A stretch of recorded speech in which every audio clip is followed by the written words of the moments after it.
Cela fait longtemps que les îles polynésiennes de Wallis et Futuna et les îles mélanésiennes de Nouvelle-Calédonie sont liées. Bien avant l'arrivée des Européens dans le Pacifique, des pirogues wallisiennes accostaient en terre kanak. Ce voyage, c'était le Tavaka.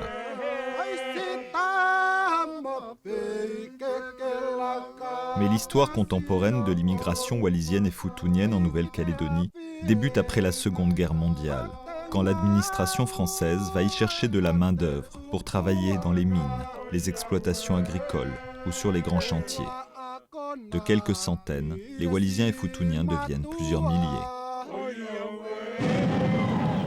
Pendant les affrontements des années 80, la majorité des Wallisiens prend le parti des employeurs européens contre la revendication d'indépendance.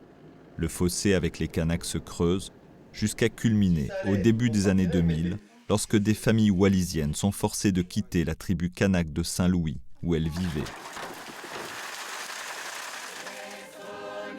En 2008, une association baptisée Tavaka organise une exposition sur l'histoire des Wallisiens et Futuniens en Nouvelle-Calédonie. À cette occasion, une grande cérémonie de réconciliation entre les deux peuples océaniens se déroule au centre culturel qui porte le nom du grand leader indépendantiste kanak, Jean-Marie Tjibaou. C'est un pari sur l'avenir. Jean-Marie disait « Je ne crains rien concernant cette communauté car elle est issue d'un peuple navigateur. Il saura retrouver son chemin car ce sont les maîtres de la mer. » Aujourd'hui pourtant, les Wallisiens et Futuniens de Nouvelle-Calédonie restent mal aimés et mal connus, éternels immigrés dans un pays qui n'en est pas encore vraiment un et qui peine à se construire une identité.